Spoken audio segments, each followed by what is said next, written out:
Wow, wow, Start wow. chatting.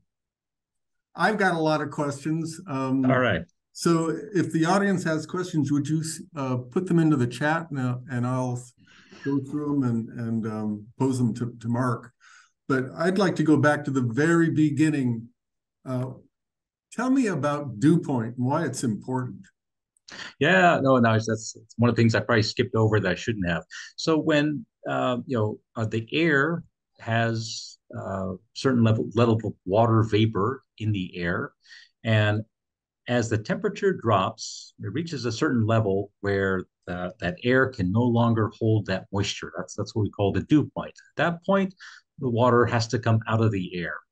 If that air temperature is above the freezing point of water, then that forms dew. That's the liquid water that we see on tissues and things. If that air temperature where the dew forms is below the freezing point, that's that white hoar frost that we see. So, why is this important for understanding frost? Well, if we have a condition of a dew point which is below our critical damage temperature, that air temperature can drop fairly quickly and rapidly until it reaches that dew point. But once the dew point is reached, then in order for that temperature to drop even more, water comes from the vapor condition to a liquid or ice condition, which liberates lots of heat. So think of it, the dew point is sort of like a brake on the dropping of the air temperature. Air temperature can drop quickly until it reaches the dew point. Once that dew point is reached, air temperature drops very slowly beyond that. And just because water vapor has to be converted into liquid or ice beyond that, liberating the heat. So how that relates then to us predicting damage, well, the worst frosts damage occurs when the dew point is below our critical temperatures, because then temperatures can drop to that level pretty readily. If the dew point is well above our damage temperatures, then we can be a little more at ease. The chances of severe frost occurring are much more limited just because that dew point keeps the temperature from dropping below that level. Okay, here's a question from Jim Cornell. Uh, Hi, Mark. Thank you very much for this presentation. And now he gets into the longer question. I'm wondering what the typical management protocol would look like for an active frost protection system. Wind machines are heavily automated now, but the sprinkler systems look to be less automated. Could you also please describe any systems that could automate the sprinkler systems in the events of freezes? Also, what technologies do you think are lacking in the current market? So how would you integrate the sprinkler with the wind machine, and what other automation do you see that technologies that Yeah, well, from my take on that is, so yes, the modern wind machines are highly automated. I mean, that's one advantage that they do have. The sprinkler systems much less, and part of that is to just the complexity of those systems. And as I try to point out, with the application of water in a sprinkler system, especially if we're applying this over the canopy, we make sure that's clear. We have the very big risk of causing more damage if we start the system too late. And the key variable that we want to measure to know when to start that system is that wet bulb temperature. The challenge that that presents for us is that it's the limitations of a lot of our weather measurement equipment on site to measure that accurately. So if we are relying upon an automated system to estimate what that wet bulb temperature is, we have to keep in mind that there's a level of uh, inaccuracy of that reading. And so we just have to be very cognizant of that. We shouldn't look at that number coming from, let's say, one single weather station that's somewhere on your property that may not represent what's happening throughout your property. So that is one of the big challenges, especially like what a lot of you folks have with your avocados. You're growing them on ground with lots of topography, huge amounts of variability in your conditions.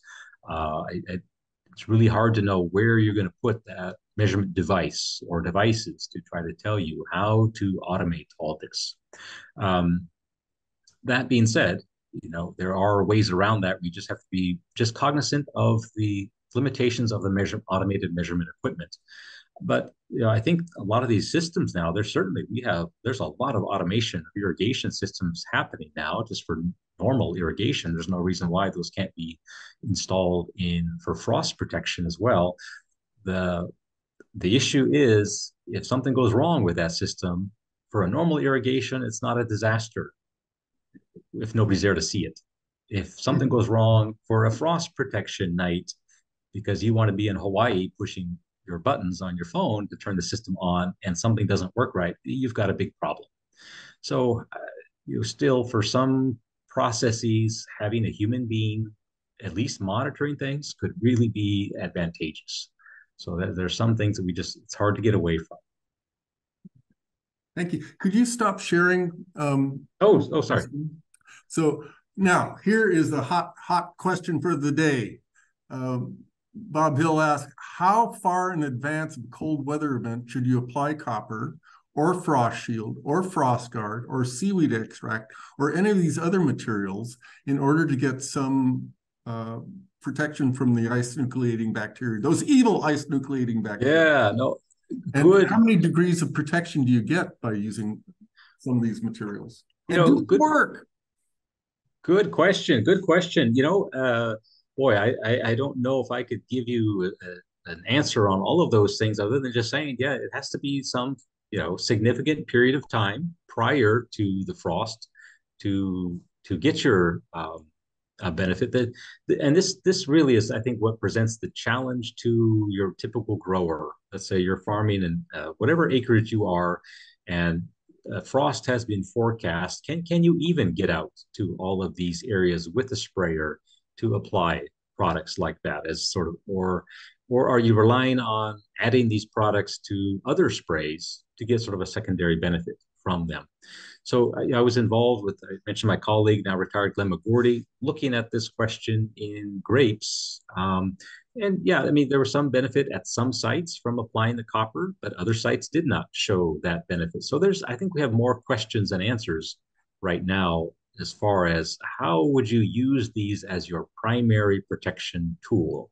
And I would have to do a lot more poking around to see what work has been done. Of course, anything that's being sold with a pesticide label, of course, you'd have to follow the label and say this is whatever they're recommending you do. But yeah, I think the big challenge is just how practical is it to apply these things at whatever point in time you need. Do you have a sense, would you have to put it on a month in advance or 2 weeks in advance of a freeze event? Well, my guess is probably not that long is required. My other concern is that these, like we mentioned, what's the source of a lot of these bacteria? It's our cover crops.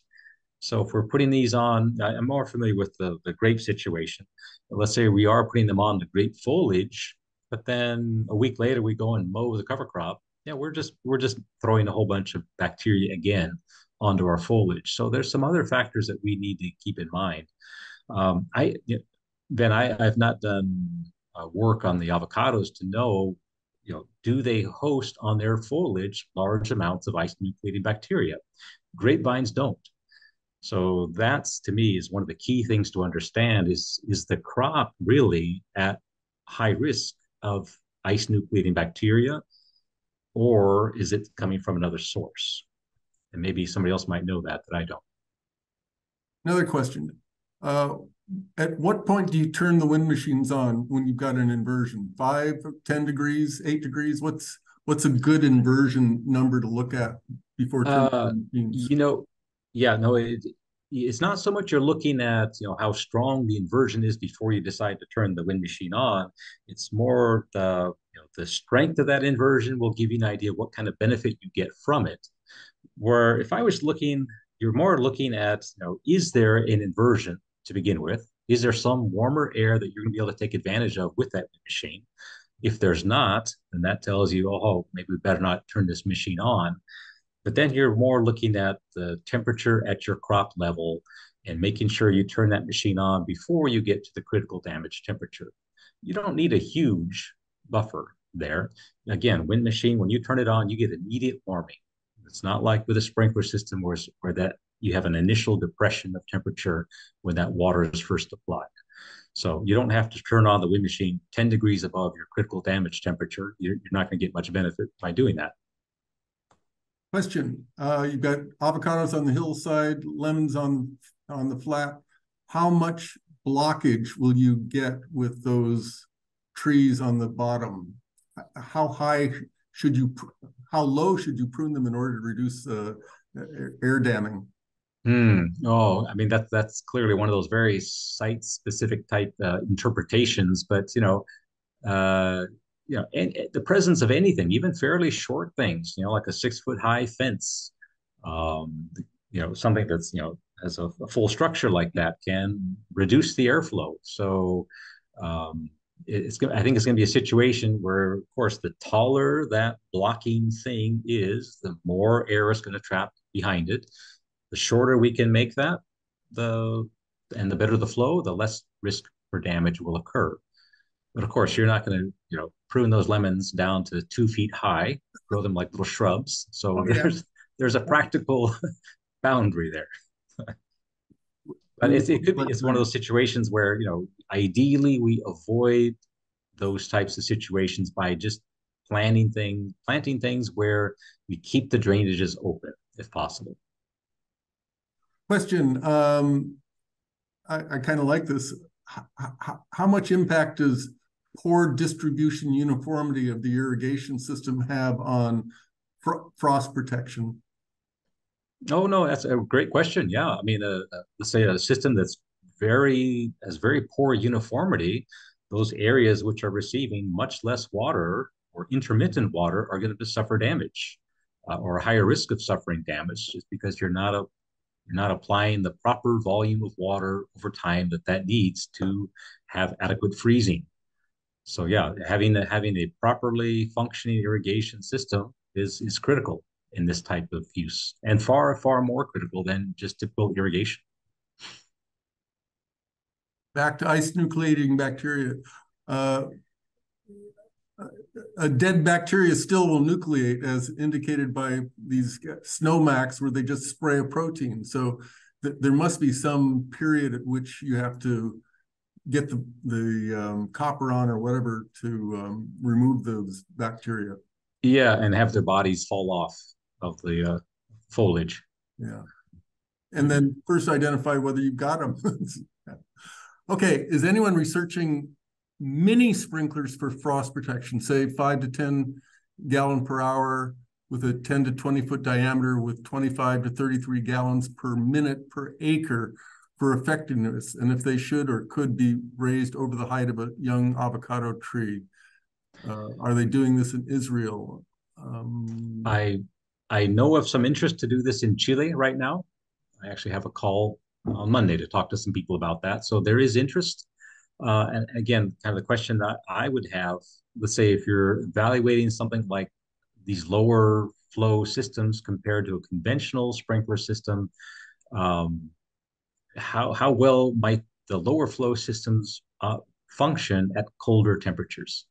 Just because they're applying much less water, but they're also applying water over the entire surface.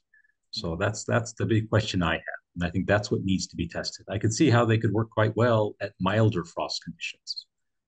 I know in Florida, they did a lot of work with advective freezes, not radiation freezes, but advective freezes in Florida back in the 70s and 80s in citrus.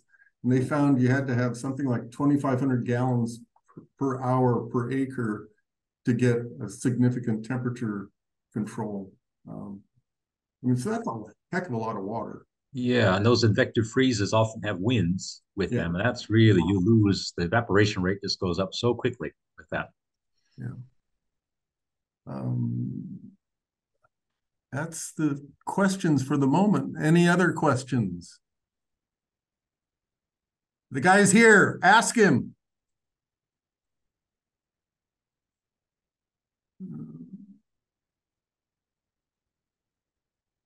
Well, last bacteria comment. Ben, you have pointed out that the spray only protects the foliage that is present. Any new foliage after spray will not be protected. Okay, that's a comment about any antibacterial spray. So if it's cold weather, you're not going to see a whole lot of new flush coming on. So I don't think that's something you have to worry about. And, you know, if it's young flush out in the wintertime, it gets burned anyway. What the heck? I saw there was a Marilyn, oh, go ahead. no, there was a comment I saw one flash by about using it for heat protection. Okay, I didn't see it. You want to answer it? I didn't. Let me see. Oh, would an overhead irrigation system designed for mitigating heat stress be designed differently than one for frost protection? So, do you understand the question? Yeah, yeah. Okay. No, and I mean that's some of these newer systems, like I showed you briefly there, the Netafim and the Pulsator type systems. I mean that they are looking at dual use. You know, using it for heat stress. That's how they market it. You know, putting on water for evaporation cooling during the heat events, but then also being able to use the same system for frost protection. But again, I mean, we know that those work, you know, conceptually. We have the same issues though using water for heat stress mitigation. Is are we going to have that kind of water available? What other issues does that create? So that really is going to be the big concern in some areas. But again, the questions I have is, you know, are those systems will they provide the same levels of frost protection at colder temperatures as we can achieve with other sprinkler systems? I just think that's something we need to look at. Well, the physics is different. For the heat protection, we want evaporative cooling. Mm-hmm. So the application rates are really, they're like 100 gallons per hour per acre. Whereas with, you know, frost protection, you want to put on a lot of water so it's always wet. So you always get this transformation from liquid to ice to get Mm-hmm. that. And I would think that the heat cooling is going to make it worse, or no. Yeah, no, it'll be again. I've not seen any of these systems here and crops that I've worked with in California. I see them abroad. So I would like to, if anybody's got something like that installed, it'd be interesting to get some data from it. Okay, are any avocado growers using a dual system for frost protection on mature trees, drip and micro sprinkler overhead sprinklers? I'm not. In the old days, in the good old days, in the 50s, we used to do overhead sprinklers for frost protection and for application. They were rotating high pressure, you know, 25 gallon per minute sprinklers. I don't know anyone who does that any longer. And I'm not aware of anyone who is doing dual systems at this point. There may be. Any comments on new classes of products for frost and heat protection? Silicone osmolytes, lots of peddlers out there. Any results? Any new frost protection materials that are available? Nothing that I'm aware any of our colleagues are looking at to evaluate. Comments on noises from wind machine, noises that disturb the neighbors and create complaints. Any? Well, yeah, no, they say it's becoming more of an issue, and I think it will. As you know, a good example is in the wine grape world, as we get more and more people wanting to live in wine country for the beauty, but then not realizing that those farmers need to protect their crop from frost, and oftentimes use wind machines, which can be noisy. But one thing, you know, there's other places in the world that have dealt with this far more than we have. California, good example is New Zealand. They have a lot of you know, local ordinances for noise of wind machines. You know, a lot of kind of best management practices. They also sell these 4 and 5 blade propellers for the wind machines, which can be, you know, quite a bit quieter than our typical 2 blade propellers, but the performance is a bit reduced. But so that's something that we do need to look at. You know, there could be some locations here that if noise is a big issue, that looking at changing some of our hardware might help mitigate that quite a bit. Question, how critical is measuring dew point and wet bulb with wind machines when they're automated to run at certain temperature settings just above 3? In my experience, dew point has always been more critical with overhead sprinkler frost protection with much higher relative humidity, say 80 to 90%. Shouldn't growers match wind machine start and temperatures with dew point? So the question is, should you start it at? No, I think for wind machines, we typically are just based on temperature. As I mentioned, these wind machines now with their automated start typically have a temperature sensor, which is not shielded.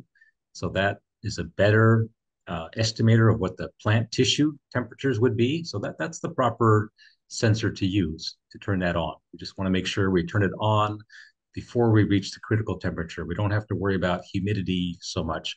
The humidity in the air is, especially the wet bulb temperature is really the key factor for sprinkler frost protection. What we're trying to avoid is turning on sprinklers too late when that temperature dip that occurs with that initial high rate of evaporation will chill the tissues. If that chilling drops them below their critical temperature, then we get quick damage caused by us turning them on too late. So it's the sprinklers are the trickier thing to manage in this regard. Again, why I think it's harder for us to automate that. I think we're always going to need some human overseeing that operation. Okay, Mary Lou says she's just posted Stuart Stiles' link about running dual systems. Stuart Stiles is a irrigation specialist at Cal Poly San Luis Obispo and will be one of our speakers in the future.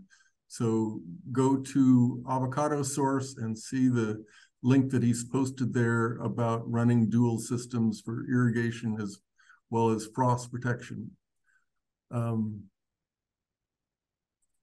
do want to point out there's a lot more information out there. I've just kind of out of necessity given you kind of a very quick, brief overview of a wide range of topics.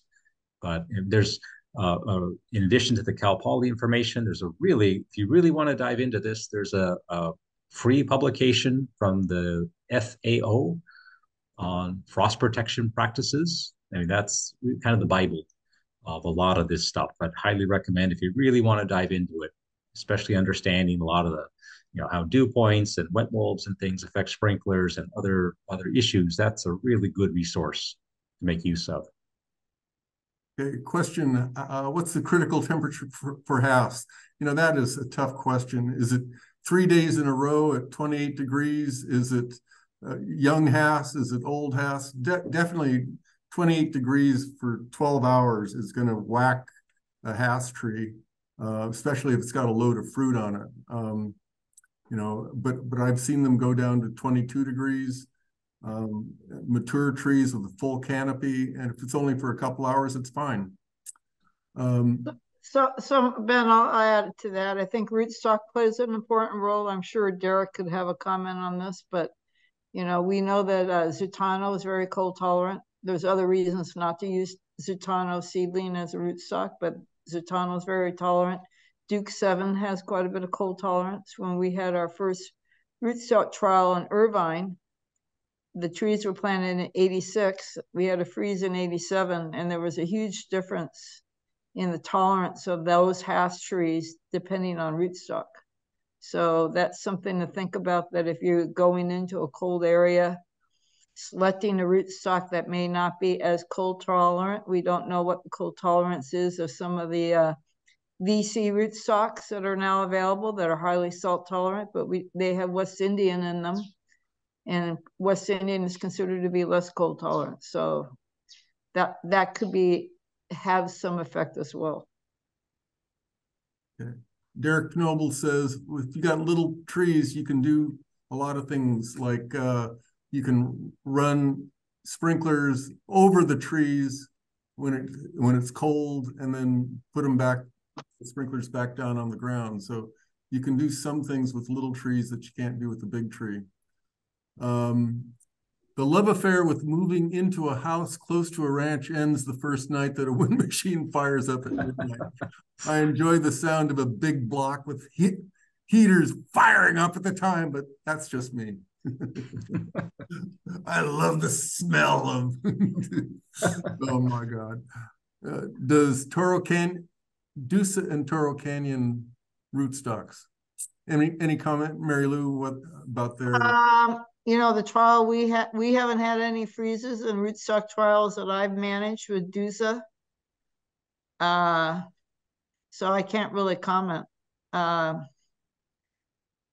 Toro Canyon probably has some cold tolerance as well, but we had Toro Canyon in that trial, but Duke 7 ended up being the superior rootstock in terms of the cold in that 87 freeze event.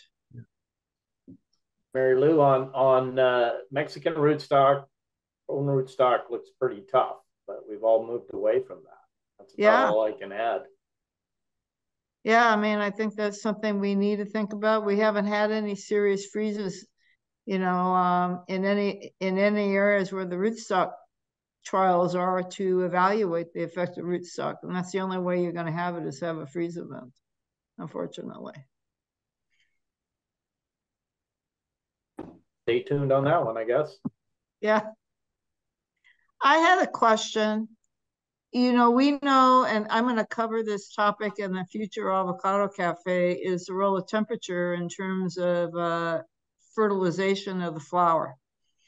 And previous work that was done by Margaret Sedgley and others showed that, you get down in the range of 45 to 50 degrees nighttime temperatures that can impact the ability of the pollen tube to cause fertilization. So if you were having a long period of time where the temperatures were that, do you think a wind machine might help if you had an inversion layer to mix maybe 45-degree air with 55-degree air or 60-degree air? Well, I know your neighbors will really hate you then. You're writing these things so much. Yeah, it could. I mean, it's certainly. I think you'd really have to look at, what's the cost of something like that. You're looking at substantial.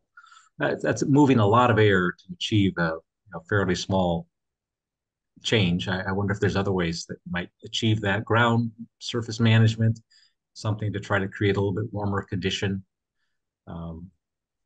Yeah, I think it's similar. Like the question has come up. We use wind machines in the heat spells to try to reduce that. And again, it's a lot of hours of running of a wind machine to try to get a small benefit, but maybe it could pan out.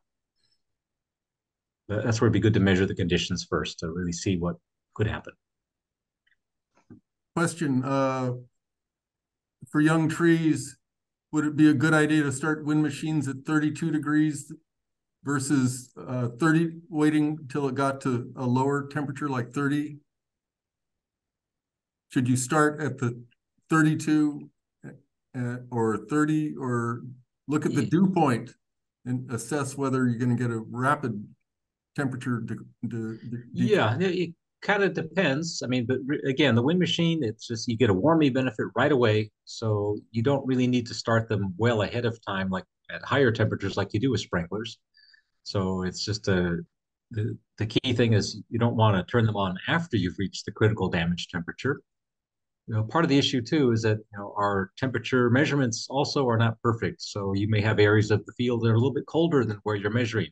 So we often give a little bit of a buffer to start off with a little bit of, the last thing you want to do is buy all this expensive equipment and then turn it on too late and suffer damage.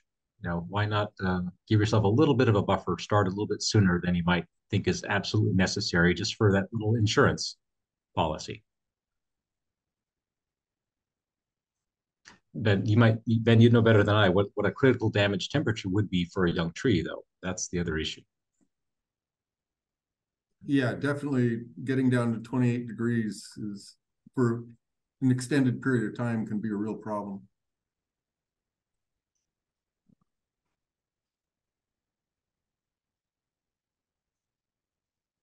Okay. We got a little bit of time yet. More questions? Mark, do you have questions about avocados? No, my one question was if anybody is using some of those newer micro sprinkler, pulsating type sprayers yet. If so, it'd be some interest to look at that. Maybe Stuart Stiles has a comment. Do you know of anyone using the pulsators or pulsars? I have not seen them on avocados. I've seen them quite a bit on vineyards. The one comment I was going to make, kind of the first generation of them went in and they found on the edges of the fields, they were freezing, the lines were freezing due to the colder air on the edges of fields. So the design strategy is to increase the flows like by 2 times, because the whole idea is they're supposed to be a lower flow device than a impact sprinkler system that's doing frost control. So they doubled the flow rate capacity on the edges of fields to make them work a little better. But I have a lot of questions about the avocados. I just haven't seen like dual systems. I haven't seen a lot of that. That was kind of one of my big questions, just to see what the industry folks are doing, because it's real common in strawberries to have dual systems, and almonds. The almond guys are all doing drip and micro.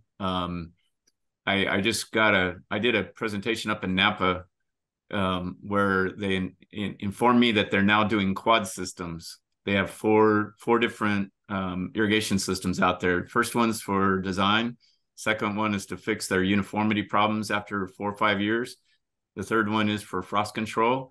And you ready? The fourth one is for misters. And they have, due to, in their words, in the growers' words up there, due to climate change, they're getting too many days above a maximum temperature, and they're having to cool their grapes off up there. So they have a misting system as part of their drips. And if you go out there and look underneath the vines now, there's 4 separate drip lines that go and supply these systems. So I haven't, my own observation is I haven't seen very many dual systems in avocados. And I know one of the things that we were talking about as a future topic was this drip versus micro discussion for the irrigation side. But I think when we have that conversation, we might add in the component that micro sprayers are going to do a much better job at frost control than drip, just because of the type of frost control that the micro sprayers would do by wetting a larger area. If you turned them on and you needed that kind of that immediate response, or closer to an immediate response. However, I've spent my whole career telling folks to quit using irrigation water for frost control, because we're so short of water, especially here on the Central Coast. We've had this issue here at Cal Poly where folks want to use water, and we just don't have the water supply. And they might use up to 25 or 30% of their total water allocation on frost control. And so we've been pushing the idea of going to wind machines for years. And I really appreciate Mark's work, because the comment that he made at the beginning was they don't always work. They have to, you have to evaluate whether one's going to work in a certain area or not. So anyway, thanks for letting me chime in here. I threw a few comments in the chat room, and I included our chapter that we include on irrigation considerations. And so it doesn't really talk too much about that pulsar, but there's a section, there's a page on the pulsar unit in that chapter that we have. We've got a question. Homeowners, what do you do with the backyard Fuerte and gem trees? If it's small enough, you can cover it. Very commonly, people will put lights, the old incandescent lights out there that put out a lot of heat, and then cover the tree. You can do a lot of things in a backyard you can't do in an orchard situation.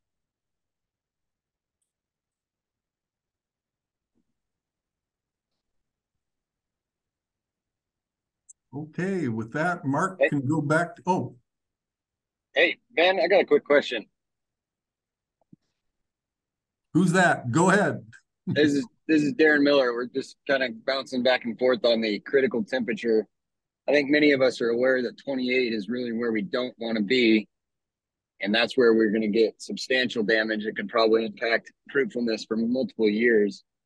But in many cases, especially if the relative humidity is coming down and temperatures in 32, 33, 34 degrees, wouldn't you say we would be in a good position to start these machines at 32 and a half or 33 degrees, depending on obviously dew point in relation to relative humidity? Even though we're way above the critical damage point, we still would incur some damage at 31 or 32 if the air is really dry after, for example, after a big rain event in the areas we farm in Cayugas, Morro Bay and stuff. We're seeing the relative humidities drop way down a couple days after these rain events come through, and that's where we're not entirely comfortable pushing it all the way down to 30 or 31. We would rather have, as Mark alluded to, having a little bit of buffer to make sure that, something, for example, if a machine doesn't start immediately or something goes wrong, we do have a little bit of buffer time to get these machines up and running before we get anywhere near 31, 30 degrees, and definitely way before 28. Would you agree? Oh yeah, and as Mark said, you turn the wind machine on and it kicks right, the temperature starts changing if you've got a good inversion layer. And yeah, I mean, 32 degrees, there's a lot of slop in the system. If you see the dew point's going to be low, you better get it going. Yeah. Comment, Mark? Yeah, no, I think that's exactly right. The other issue, again, you guys are dealing with fields or farms which are highly variable in your conditions. So clearly you have to keep that in mind. There could be cold spots that you're just not measuring in. So you have to have that little bit of a buffer to make sure you're not losing out in that way. We want to avoid the preventable losses. If we can start machines with a little bit more of a buffer of temperature, that's a great insurance policy. That answer your question, Darren? Yeah, thank you. I appreciate that. And this makes more sense because we're getting pressured to start our machines lower and lower, and it doesn't always work out exactly how people think just based on a temperature they see on a weather station somewhere or on their weather app on their phone, because to Mark's point, there's so many variables and so many differentiating temperatures throughout a field. And one thing we're going to be doing is putting out more of these temperature loggers that are taking readings every 15 or 30 minutes. Ones that I've used before are these hobo loggers that are Bluetooth now, and putting those out strategic areas is really going to help us to evaluate how cold it is in different areas of the orchard or areas that are outside of the circular, coverage zone of a wind machine. I think is going to be really critical for us to be able to understand how the temperatures fluctuate in different areas.